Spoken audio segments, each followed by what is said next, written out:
আজি মই ৰান্ধিবলৈ লৈছোঁ orange garlic butter grill fish আৰু লগতে থাকিব এটা হেল্থি সালাড আৰু লাই শাকৰ সস বা চাটনি। এটা অসমীয়া জুতিৰ এটা সুন্দৰ নতুনত্ব দি বনাবলৈ চেষ্টা কৰিছোঁ এই ৰেচিপিটো। আশা কৰোঁ আপোনালোকে ভাল পাব।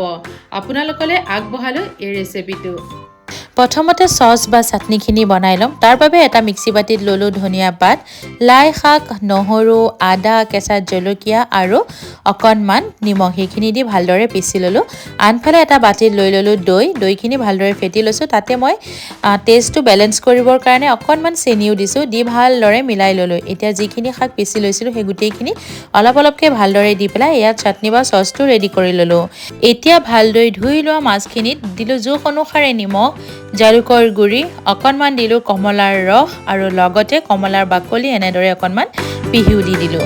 এই গোটেইখিনি দি ভালদৰে এতিয়া মই মেৰিনেট কৰি পেলাই ৰাখি দিম।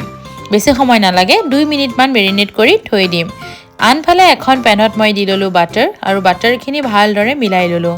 মিলাই লোৱাৰ পাছতে তাতে মেৰিনেট কৰি ৰখা মাছখিনি দি পেলাই ইলুটি শিলুটি কৰি মাছখিনি দুয়োটা ছাইডে ভালদৰে এনেদৰে গ্ৰিল কৰি ল'লোঁ। দুইটা ছাইডে ধুনীয়া এটা কালাৰো আহি গ'ল আৰু মাছখিনি ইতিমধ্যে কিন্তু গ্ৰিল কৰাও হৈ গ'ল। এতিয়া এখন তৰকা পেনত দি ল'লোঁ অকণমান বাটাৰ আৰু লগতে দিলোঁ সৰুকৈ কাটি লোৱা নহৰু। এইখিনি ভালদৰে অকণ সময় মই এনেদৰে লৰাই ল'ম আৰু লগতে এয়া দি দিছোঁ ধনিয়া পাত। দি ভালদৰে এয়া মই মিলাই ল'লোঁ। এতিয়া বনাই লোৱা বাটাৰ গাৰ্লিকখিনি ভাজি ৰখা মাছ কেইপিচৰ ওপৰত এনেদৰে মই কোটিং কৰি দিম। আৰু এনেদৰে যদি বনাই কিন্তু খাবলৈকো বৰ সোৱাদৰ হয় আৰু এটা কমলাৰো গোন্ধ আহে নহয়, খুব সোৱাদৰ হয়। আৰু এটা যিহেতুকে মই লগত চালাড দিম তাৰ বাবে এয়া লৈ লৈছোঁ কৰ্ণ ৰাইচ। এইখিনি ভালদৰে ধুই পেলাই মই 2 মিনিটমান বইল কৰি ল'ম। এই কৰ্ণ ৰাইচটো হেল্থৰ কাৰণেও কিন্তু খুব উপকাৰী আৰু বেছি সময় এইখিনি কৰিব নালাগে, 2 মিনিটমান উতলাই ল'লেই কিন্তু ধুনীয়াকৈ সিজি যায়। আৰু সিজাৰ পাছতে এয়া মই ধুনীয়াকৈ এখন চালনীত এনেদৰে টুকি ৰাখিলোঁ।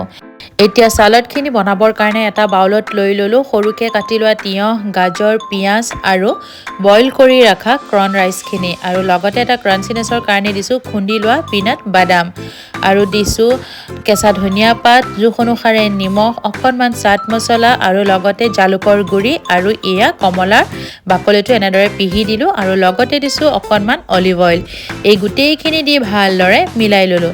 ইতিমধ্যে চালাডখিনিও ৰেডি হৈ গ'ল।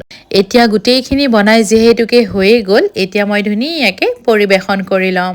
প্ৰথমতে এয়া দি দিলোঁ লাই শাকৰ চাটনি বা চচখিনি আৰু লগতে দিছোঁ চালাড আৰু দিছোঁ orange butter garlic grill fish আৰু সুন্দৰকৈ এয়া মই পৰিৱেশন কৰি ল'লোঁ।